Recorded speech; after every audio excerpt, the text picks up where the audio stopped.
हम वचन की ओर चलेंगे और न्यायों की किताब 16वां अध्याय और उसके 20 पद को 20 को और उसकी आखिरी लाइन को पढ़ेंगे। Who is that man? ये व्यक्ति कौन है? हाँ, शिमशोन। शिमशोन कौन है? He was a man of God that time, and by birth he was anointed by God. बड़े बड़े आश्चर्य कर्म किए। एक गधे के जबड़े से 1000 लोगों को, फलिस्तियों को, दुश्मन को मार डालना मामूली बात नहीं। बड़े बड़े आश्चर्य कर्म किए।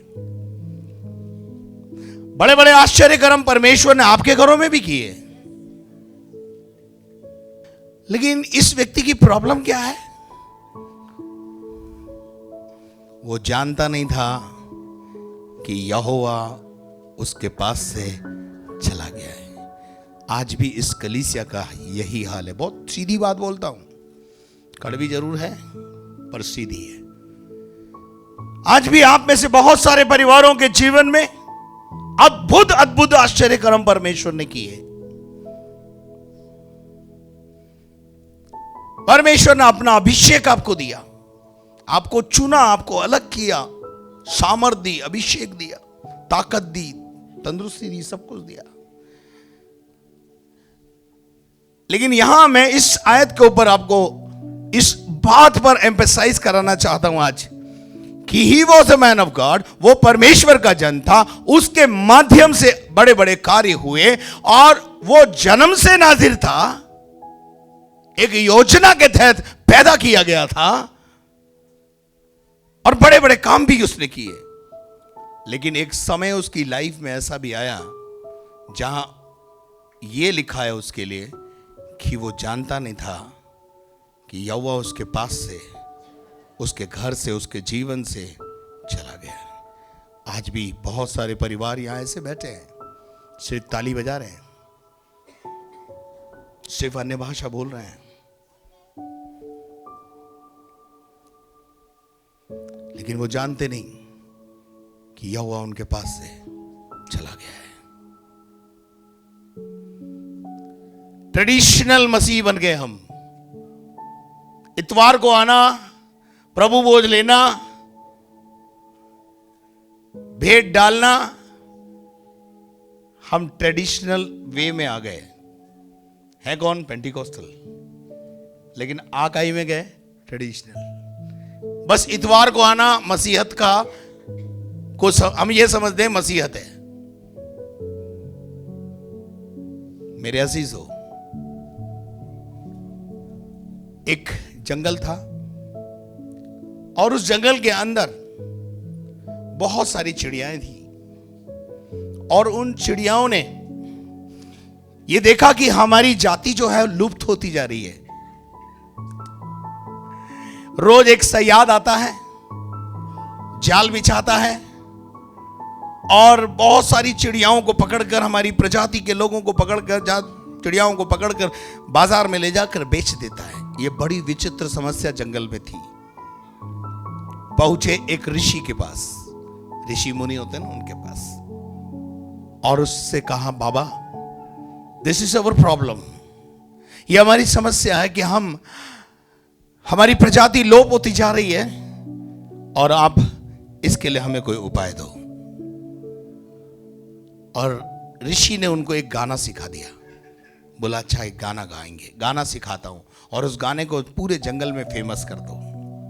और वो गाने के बोल में गाना तो मुझे आता ही नहीं है। आता होता तो मैं ओवलिन भाई से टाइम लेकर गा लेता, लेकिन आता नहीं मेरे को। और गाने के बोल ऐसे थे, सयाद आएगा जाल बिछाएगा, उसके जाल में फंसना मत। सयाद आएगा जाल बिछाएगा, उसमें फंसना मत। बड़ा फेमस हो गया ये गीत। पूरे जंगल में सब चिड़ियाएं यही गीत गा रहे हैं। जब भी मिलते हैं हालेलुया बोलने की जगह, प्रेज़ द लॉर्ड बोलने की जगह, सयाद आएगा जाल बिछाएगा, उसमें फंसना मत। और इस तरीके से बड़ा फेमस हो गया। और एक दिन वो ऋषि उस जंगल में से जा रहा था। जब जंगल में प्रवेश किया तो इस गाने की आवाज ऋषि के कान में पड़ी। बोले ये गाना तो मैंने ही बनाया, आज इतना फेमस हो गया कि जंगल के हर पेड़ में से, हर जगह से यही गाना निकल के आ रहा है। Hallelujah, praise the Lord. और उसने कहा चलो मैं देखूं तो सही कि आखिर इस गीत को गाने वाले कौन है। और जब वो गहराई में गया तो मालूम पड़ा कि बहुत सारी चिड़ियां हैं जो ऑलरेडी जाल में फंसी हुई थी, वो ये गीत गा रही थी। सही याद आएगा, जाल बिछाएगा, उसमें फंसना मत। फंस चुकी हैं, फंसी हुई हैं, उसके बाद भी गाना यही गा रहे हैं क्योंकि गाना सिखा दिया गया। हमें हालेलुया सिखा दिया गया, हमें प्रेज द लॉर्ड सिखा दिया गया, हमने प्रेज द लॉर्ड हालेलुया सीख लिया और हम फंसे हुए काई में हैं, शैतान के जाल में हैं। और वो जानता नहीं था कि यहोवा उसके पास से चला गया है। वो क्या बोल रहा है मालूम? अगली आयत में, मैं अभी बाहर जाऊंगा और जैसे फलिश्तियों को पहले मैंने झटका है, पहले मैंने मारा है, मैं एक और बार उनको झटका दूंगा। पर वो जानता नहीं था कि अब खुदा मेरे घर से, मेरे जीवन से चला गया है। आज सुबह के समय में मैं आपको याद दिलाना चाहता हूं, जांचिए अपने आप को। कब जाता है यहोवा आपके पास से? जब आप कुड़कुड़ाते हो।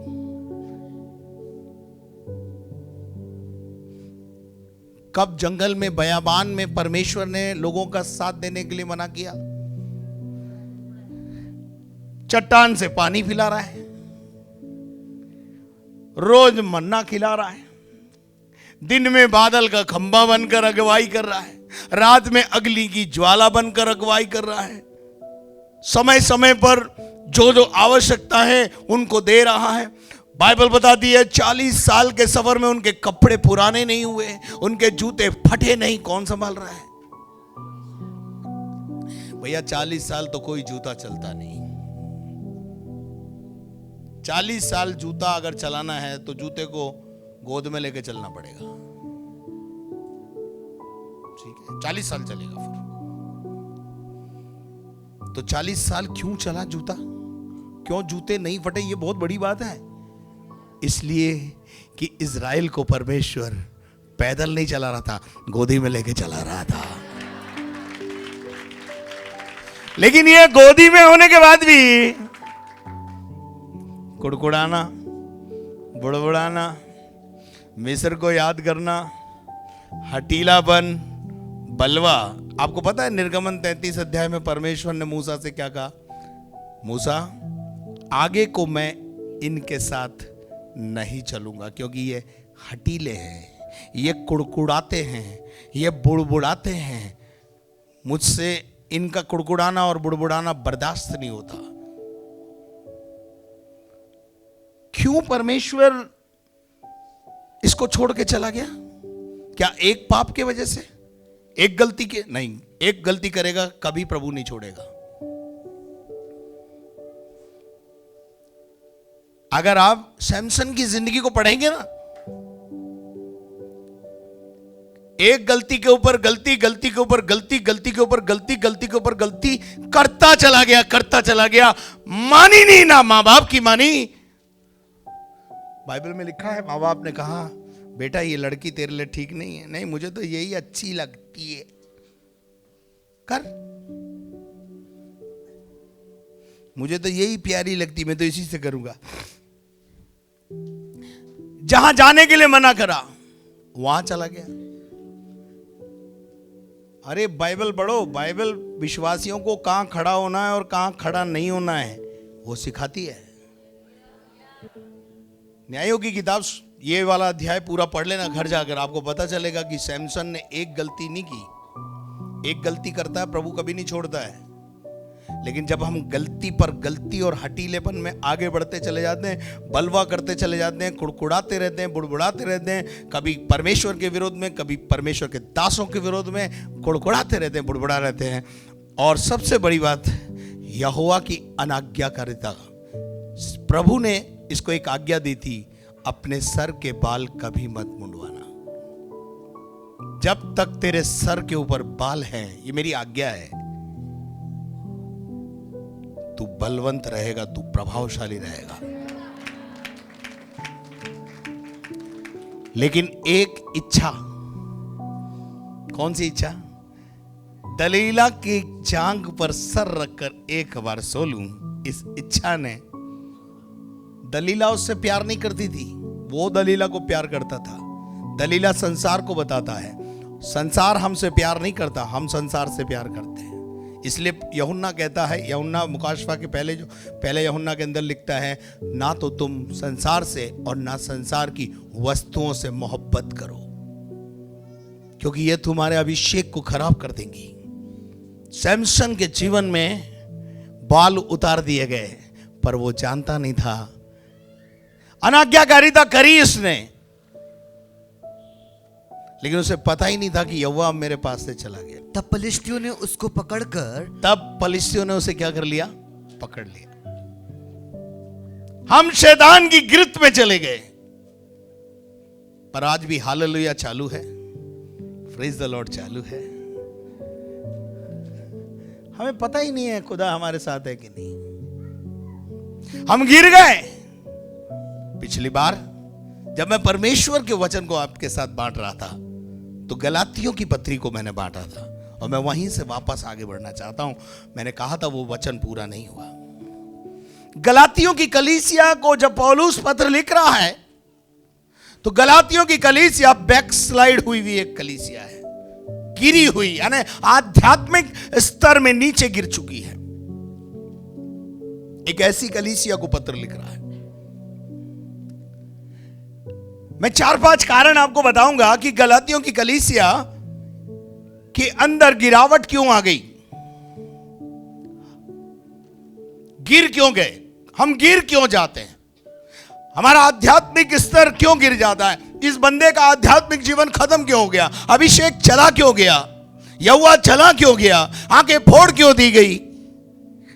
आंखें फोड़ी ना, और जंग कहां पर पहुंच गया? जेल खाने में पहुंच गया।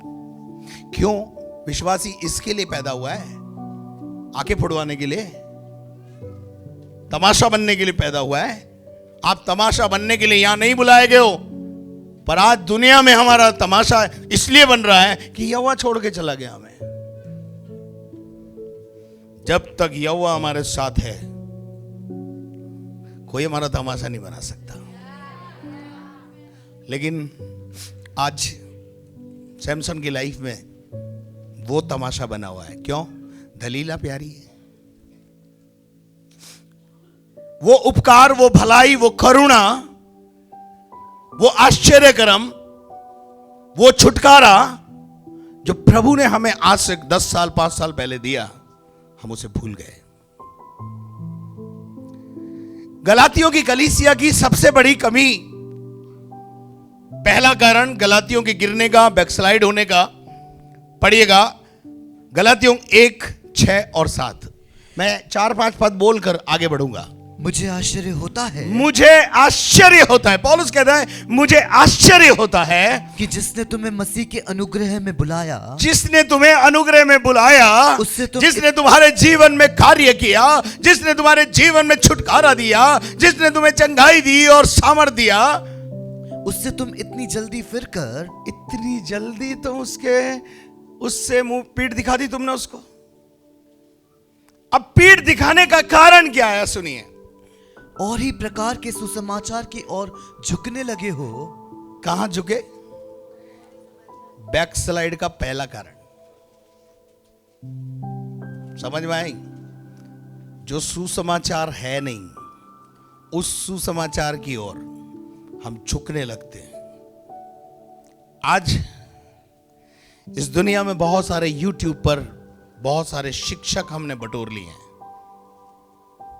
हमें पता ही नहीं है कि वो राइट है या रॉन्ग है, और हम उसमें से शहद तोड़ रहे हैं और खा रहे हैं। इसने भी यही गलती करी थी। एक शेर मारा, कुछ दिनों के बाद उसी शेर में एक शहद का छत्ता मिला, जबकि एक अभिषिक्त व्यक्ति को लाश को छूने के लिए प्रभु का दास को मना किया गया था। लेकिन उसी में से उसने तोड़ा, खाया जो तो कोई बात नहीं, माँ बाप को भी खिलाया। मतलब हम तो मरेंगे सनम, तुमको भी लेके ही डूबेंगे, छोड़ेंगे नहीं तुमको। ये और ही सुसमाचार की ओर झुकने लगे, बैकस्लाइड होने का कारण समझ में आ रही?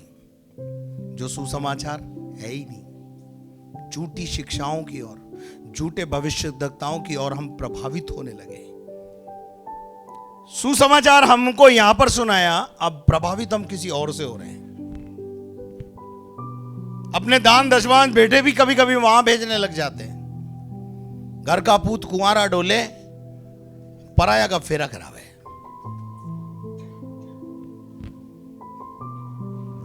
कहीं नहीं लिखा बाइबल में लिखा है अपने सारे दशवांश उस भंडार में लाओ जहां तुम जाते हो। बहुत सिखाया मैंने आप लोगों को। उसके बाद यहां पर अपन देखते हैं कि वो सुसमाचार की ओर झुकने लगे। 7वां पद भी पढ़ दे बेटे। परंतु वह दूसरा सुसमाचार है ही नहीं। दूसरा सुसमाचार है ही नहीं। आप किस घर में जन्म लेंगे, it is the will of God. आप किस कलीसिया में उद्धार पाएंगे, it is a will of God. आप किस कलीसिया का भाग बनकर उस कलीसिया के विस्तार के लिए काम करेंगे, किस परिवार, किस खानदान में आप पैदा होंगे और किस बिजनेस में आपको प्रभु आगे लगाएगा, ये उसकी इच्छा है। इसलिए that's why I am telling you, you are here in the will of God. प्रभु लाया है यहां पर आपको, इसलिए प्रभु की इच्छा में बने रहना। हालेलुया। वो दूसरा सुसमाचार है ही नहीं, पर बात यह है कि कितने ऐसे हैं जो तुम्हें क्या कर देते हैं, घबरा देते हैं। नहीं, तुम्हारा पादरी तुमको ठीक से नहीं सिखा रहा। मेरी मां को दाल बनानी नहीं आती ढंग की, तो क्या मां बदल लूं? बोलो हाँ जी, हाँ बदल नहीं सकते, मां तो मां ही रहेगी। हालेलुया। गुरु तो गुरु रहेगा। हालेलुया। तुम्हारे सिखाने वाले 1000 हो सकते हैं, परंतु तुम्हारा बाप तो एक ही होगा। हालेलुया। मेरे अजीजों, यहां पर लिखा हुआ है सुसमाचार है ही नहीं, पर बात यह है कि कितने ऐसे हैं जो तुम्हें घबरा देते हैं और मसीह के सुसमाचार को क्या करना चाहते हैं। तो हम देखते हैं कि पहली बात, वो सुसमाचार को क्या करना चाहते हैं, बिगाड़ना चाहते हैं। और गलतियों की कलीसिया में ये हो गया। इसका 10वां पद पढ़िए, दूसरा पॉइंट। क्यों हम गिर जाते हैं आध्यात्मिक स्तर से, जब हम, पढ़ो भाई। अब मैं क्या मनुष्य को मनाता हूं, क्या मेरी बाइबल में लिखा है, यदि मैं मनुष्यों को प्रसन्न करता रहूं, मनाता रहूं। कई बार हम क्या होता है, लोगों को खुश करने में अपना जीवन व्यतीत करते हैं। और एक बात बता दूं मैं आपको, सैमसन किसको खुश करना चाह रहा था? दलीलें तो निकली धोखेबाज, जाके दुश्मनों से मिल गई। उसको इससे प्यार था,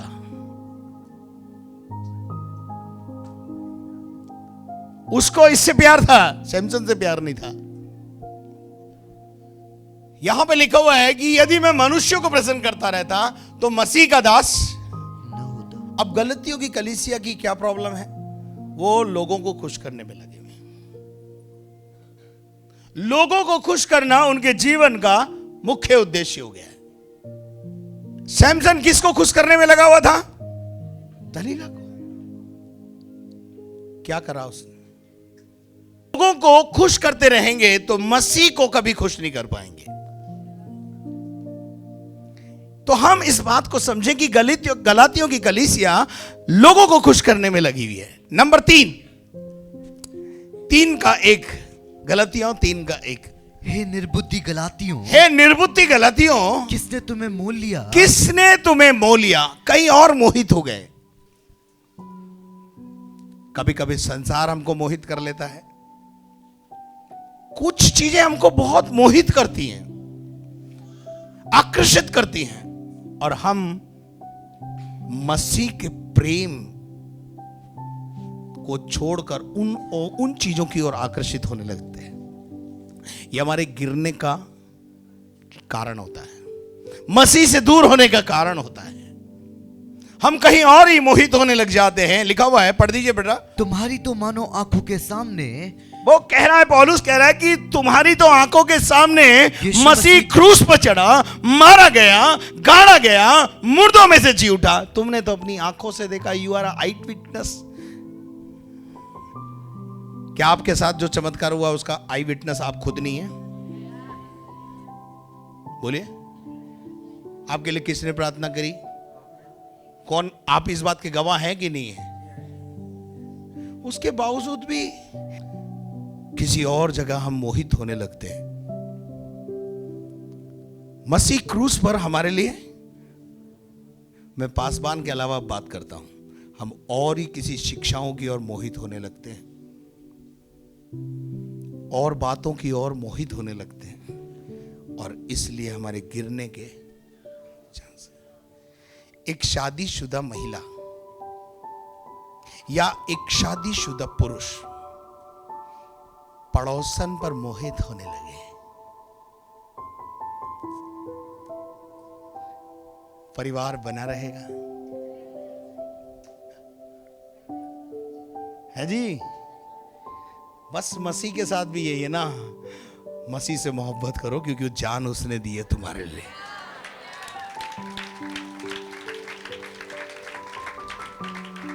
दूल्हा कौन है? हमारा।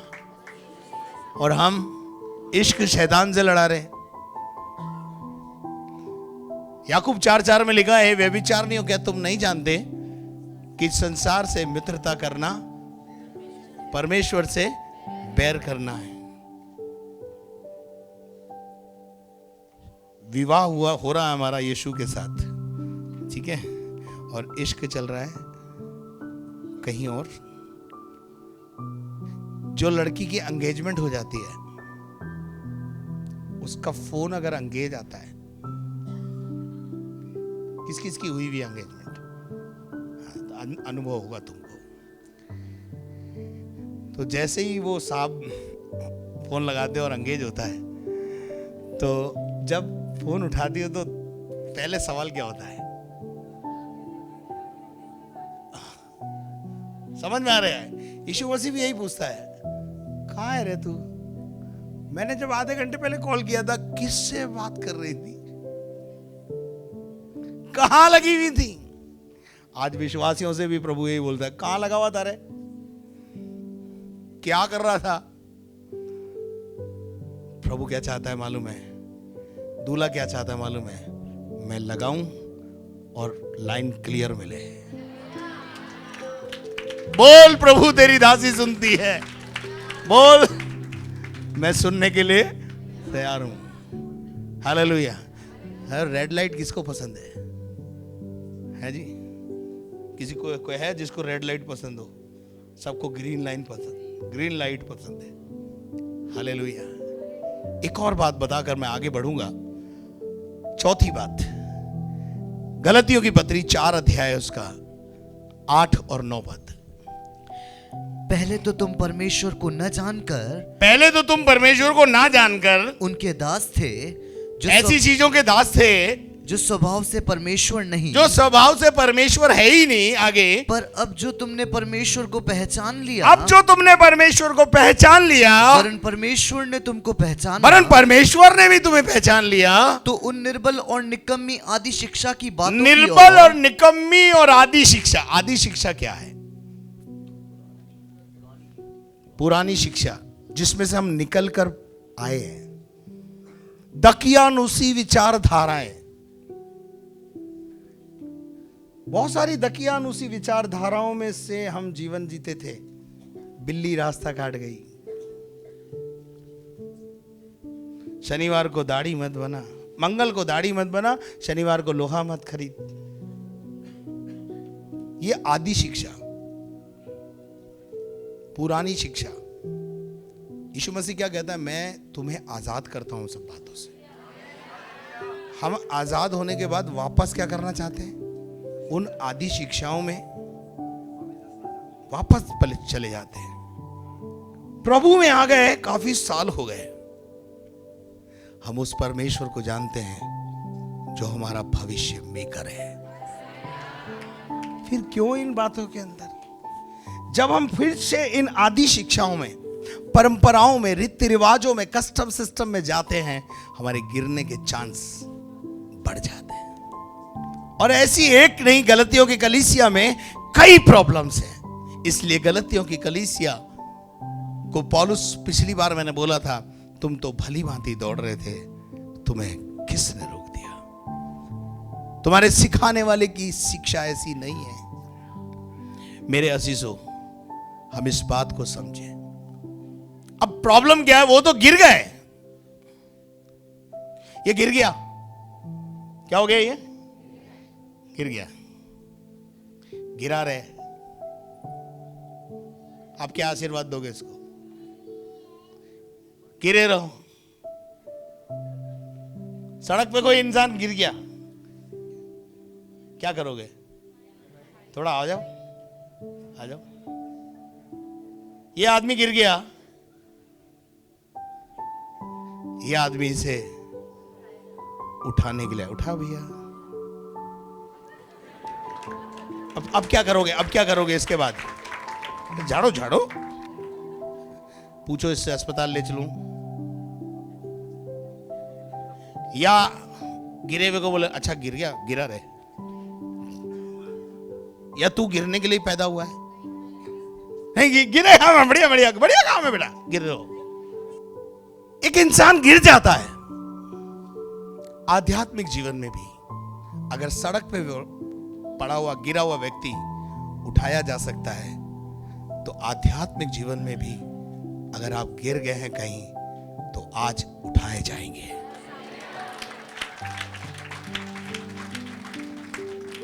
आमेन। आज आपका कचरा झाड़ा जाएगा। आज आपसे पूछा जाएगा, हड्डी पसली टूटी तो चल अस्पताल, डॉक्टर राजेंद्र के पास। हालेलुया। सराय में लेके जाएंगे उसे।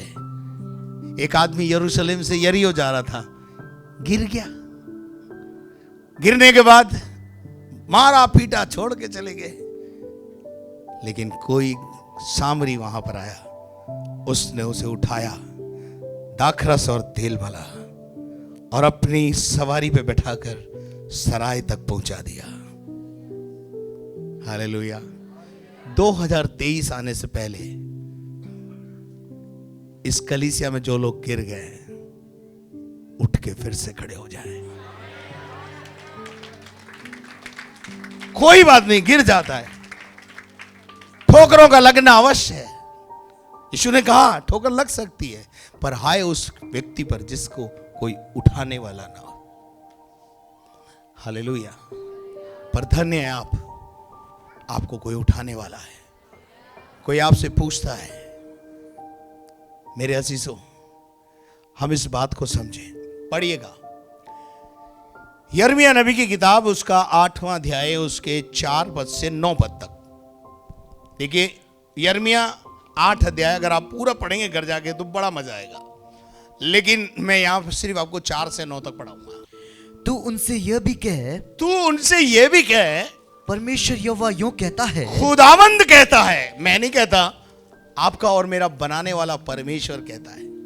एक बात जिंदगी में ध्यान रखना, बाइबल का परमेश्वर दुष्ट के मरने से प्रसन्न नहीं होता, परंतु दुष्ट के सुधार से प्रसन्न होता है। इसलिए मैं भी अपने जीवन के अंदर, क्योंकि मसीह का स्वभाव लिए फिरता हूं, मैं किसी दुष्ट के, या कोई जो दुष्टता करता है, या बैर भाव करता है उसके परिवर्तन से प्रसन्न होता हूं, और मैं कोशिश करता हूं इसकी लाइफ स्टाइल में बदलाव आ जाए, क्योंकि मेरा प्रभु भी यही चाहता है। मेरा प्रभु भी यही चाहता है। आप मुझे एक बात बताइए, दुनिया में सबसे गिरा हुआ पाप क्या है? जिसकी सजा मौत है। व्यभिचार। व्यभिचार। व्यभिचार क्या है? अपने जीवन साथी को छोड़कर किसी और के साथ मोहित हो जाना, संबंध बना लेना, इसी को व्यभिचार बोलते हैं ना? या और कुछ भी है जी? बोलिए ना। व्यभिचार का मतलब गिरना, प्रभु से संगति अलग हो जाना, दूर हो जाना, जीवन साथी के साथ संबंध ना बनाकर किसी और के साथ अगर आपने संबंध स्थापित किया, उसको व्यभिचार बोलते हैं, और उसकी सजा मौत है। पर मेरे यीशु मसीह ने एक महिला को जो व्यभिचार में गिर गई थी और उसके पास लाया गया और बोला, मूसा की व्यवस्था का अनुसार इसको पत्थर मारकर मार डालने की व्यवस्था है, तू क्या बोलता है? तू क्या कहता है इस विषय में? यीशु मसीह चाहता तो क्या बोलता? पूरी करो व्यवस्था।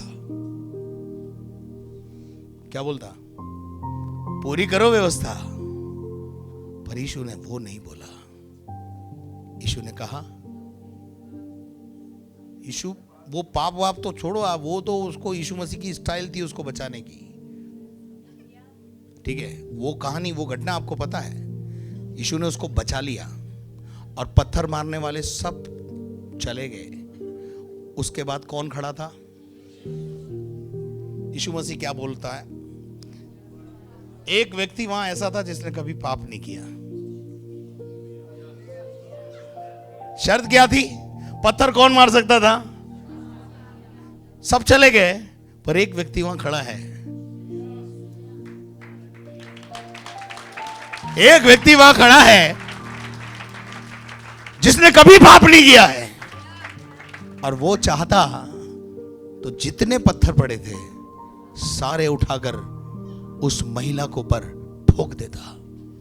पर उस महिला से उसने क्या प्यारी बात बोली, जा, मैं भी तुझे माफ करता हूं, पर फिर से पाप मत करना। इसको बोलते हैं गिरों को उठाना। अरे उठो को दुनिया उठाती है, मेरा मसीहा गिरों को उठाता है। मेरा मसीहा, आपका मसीहा रेस्टोरेशन में विश्वास करता है, रीएस्टैब्लिशमेंट में विश्वास करता है। आपके पाप चाहे लाल रंग के हो, अर्गवानी रंग के हो, कितना भी गंदा गलत काम आपके जीवन में हो गया हो, केवल आज सिर्फ प्रभु से बोलना, प्रभु आई एम सिनर, और वो बोलेगा, जा, मैंने तुझे माफ किया, फिर से गलती मत करना, और ये आपका रेस्टोरेशन हो जाएगा। वो औरत कैसे गई होगी? खुशी के साथ, मेरे पाप, मेरा गुनाह क्षमा हो गया। हालेलुया। मेरे अजीजों, क्या लिखा है बेटे? आगे पढ़ो। कि जब मनुष्य गिरते हैं, जब मनुष्य गिरता है तो क्या फिर नहीं उठते? सवाल है ये। बताइए, आज इस सवाल का जवाब दे मुझे कोई। क्या हम गिर गए तो उठेंगे नहीं? कौन उठाएगा? दुनिया तो दबाएगी, पर प्रभु उठाएगा। अड़ोसी पड़ोसी आपके बच्चे को नहीं उठाएगा, नहीं उठाएगा, पर बाप जरूर उठाएगा, मां जरूर उठाएगी। Hallelujah, hallelujah. उठाएगा, नहीं उठाएगा? क्योंकि वो मुझसे क्या करते हैं? प्यार करते हैं। हालेलुया। 5वां पद, जब कोई भटक जाता है, जब कोई भटक जाता है, हम कई बार भटक गए। तेरी राहों पर चलते चलते कई बार मेरे कदम भटक गए, तेरी राहों पर चलते चलते। कई बार मेरे कदम भटक गए, फिर भी न छोड़ा तूने हाथ मेरा, फिर भी न छोड़ा तूने हाथ मेरा। तो क्यों करता मुझसे इतना प्यार। क्या आपको बात समझ में आई? कुछ लोग भटक जाते हैं, कुछ लोग अपने आप भटक जाते हैं, कुछ को लोग भटका देते हैं, कुछ को लोग भटका देते हैं। बाइबल का परमेश्वर इस प्रकार से यहां पर कहता है, क्या जो भटक जाता है वो लौट कर नहीं आता? और बाइबल ऐसा बोलती है, जो लौट के आता है वो वीर है। आप मुझे एक बात बताइए, उड़ाऊ पुत्र की कहानी किस किस को आती है? आती है? उसमें लौटा कि नहीं? लौटा तो क्या मिला? खोया हुआ प्यार, खोया हुआ अधिकार, सब कुछ पिता ने उसे वापस दिया। Hallelujah, hallelujah, hallelujah. तो बोलो पड़ोसी को, लौट आने में फायदा है। आज उठ जाने में फायदा है। हालेलुया। वो तो जानता नहीं था, वो जानता नहीं था कि खुदा आपके पास से भी, आप में से बहुत सारे लोग हैं, कब चला गया खुदा। आज आपके घरों में कलह, लड़ाई और झगड़ा, असफलताएं इस बात का सूचक है कि God is not in your home. God is not in your home, God is not in your life. क्यों कलह हैं? क्यों उसकी आंख फोड़ दी गई? क्यों चक्की पीसी गई? क्यों जेल खाने में डाला गया? बिकॉज ही लव्ड, संसार को प्रेम किया, प्रतिफल भोग रहा आज। और आज आप में से बहुत सारे परिवार इस प्रतिफल को भोग रहे हैं। लेकिन गाना हमने क्या सीख लिया है? Hallelujah, praise the Lord. पता ही नहीं है, खुदा है ही नहीं। पवित्र आत्मा चला गया, अन्य भाषा बोल रहे हैं। आज अपने आप को टटोले, मेरे घर में ये क्यों चल रहा है? मेरा पति चिड़चिड़ा क्यों हो रहा है? मेरी पत्नी चिड़चिड़ी क्यों हो रही है? क्यों घर में कुड़कुड़ाहट और बुड़बुड़ाहट चल रही है? क्या चल रहा है घर में? क्या चल रहा है जीवन में? क्या सब कुछ ठीक चल रहा है? बोलिए, पूछ रहा हूं आपसे, क्या सब कुछ ठीक चल रहा है? अगर ठीक चल रहा होता तो यह खुदा मुझे यह कलाम नहीं देता कि आज ये प्रचार करना है।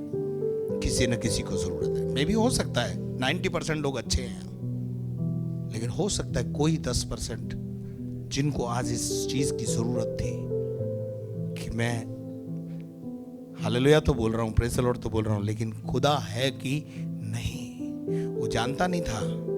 लिखा है वो जानता नहीं था कि यहोवा उसके पास से चला गया है। आज बहुत सारे लोग सेवकाई में भी हैं, लेकिन उनको पता ही नहीं है खुदा मेरे साथ है ही नहीं। क्यों? खुदा का स्वभाव नहीं है अंदर, चरित्र नहीं है खुदा का।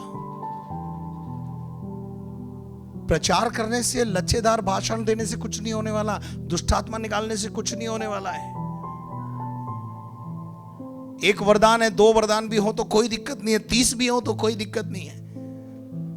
जितने वरदान हैं उस सब के लिए प्रभु यीशु मसीह बोल देगा मैं तुझे जानता ही नहीं भाई। आप बोलोगे मैंने दुष्टात्मा निकाली, मैंने प्रचार किया, मैंने वो सब तूने किया, मेरे नाम के निमित्त मैंने सब काम किया। तू है कौन? आदमी, इंसान उसके फलों से पहचाना जाता है। अपने अंदर फल पैदा करें, नम्रता, मेल, धीरज, प्रेम, संयम, आनंद, शांति। आज ये सब कुछ हमारे जीवन में है नहीं और हम हालेलुया प्रेज़ द लॉर्ड कर रहे हैं। हम गिर गए, हमें पता ही नहीं चला हम गिर गए। क्योंकि पता क्या लिखा है बाइबल में एक जगह, मनुष्य को अपना चाल चलन सीधा जान पड़ता है। मैं बिल्कुल ठीक हूं जी, मेरा आत्मिक जीवन बिल्कुल ठीक चल रहा है। क्या खाक ठीक चल रहा है? सैमसन को तो पता ही नहीं था कि यहोवा चला गया। वो तो क्या कह रहा है, अभी देखो, अभी झटकता हूं बाहर जाके चमत्कार करता हूं। पर उसे ये मालूम नहीं था कि आज तक जो चमत्कार हो रहे थे वो प्रभु कर रहा था, और वो ही प्रभु मेरे पास से चला गया है। तमाशबीन बन गया वो। हम लोगों के बीच में तमाशा बनने के लिए नहीं बुलाए गए हैं। आपने सर्कस के अंदर एक व्यक्ति को देखा होगा जो पूरे 3 घंटे तमाशा करता है। वो कौन है? जोकर क्यों बोलते हैं उसको?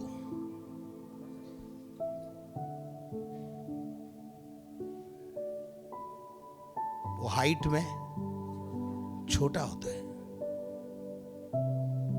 जो हाइट में छोटा होता है, लोग उसको देखते ही क्या करते हैं? हंसते हैं। मैं आपसे पूछना चाहता हूं, आपके आध्यात्मिक जीवन की हाइट क्या है? आप बौने रह गए, बौने। और मैं उनको एक संज्ञा देता हूं, बौना मसीह। कौन सा मसीह? जो बौना मसीह है वो संसार के लिए तमाशे का कारण है। इसलिए मैं कलीसिया को कहना चाहता हूं, आप बौने मत रहिए। मसीह के कद और काठी उसके अंदाज में उतने बढ़ते चले जाइए ताकि कोई तुम पर उंगली ना उठाए। Hallelujah, hallelujah. मेरे शिशु, वो 3 घंटे तमाशा कौन करता है? जो बौना होता है। बड़े वाले को नहीं लगाते वहां पे, क्योंकि बड़े वाले को देख के लोग हंसते नहीं है। और फिर वो आता है ऐसे ही मस्करी करता रहता है। विश्वासी भी आजकल बौने मसीह मस्करी में लगे हुए, गंभीर है ही नहीं। उसकी कद और काठी तक बढ़ना है। जब आप उसकी कद और, सुनना मेरी बात जो बोल रहा हूं, जब आप उसकी कद और काठी तक बढ़ जाएंगे, आप तमाशे का कारण नहीं, महिमा का कारण बनेंगे। महिमा। लोग आपके जीवन में मसीह को देखेंगे और उसकी प्रशंसा करने लगेंगे। वाह, क्या परिवार है, क्या प्रभु के लोग हैं, क्या बंदा है, क्या बंदी है। लोग दूर दूर से आपसे प्रार्थना कराने आने लगेंगे। क्यों नहीं आ रहे अभी तक? हम मसीही जीवन के अंदर बौने मसीह है। यीशु मसीह की दुल्हन, मैंने पहले भी बोला है, फिर बोल रहा हूं, यीशु मसीह की दुल्हन। यीशु मसीह की उम्र जो है अगर 30 साल है और दुल्हन 5 साल की, चलेगी? 5 साल की दुल्हन चलेगी? नहीं चाहिए। आओ हम उसके कद और काठी के अंदाज तक बढ़े। Amen, amen. Are you ready? Are you ready? Hallelujah. अगर प्रभु ने जीवन दिया, अगली बार यहीं से फिर आगे बढ़ूंगा। अभी पूरा नहीं हुआ। मैं जब बोलने लगता हूं, प्रभु मुझे पता नहीं कहां कहां ले जाता है और मेरी बात ही पूरी नहीं हो पाती। पर मैं विश्वास करता हूं, जो गिरा है वो आज उठेगा।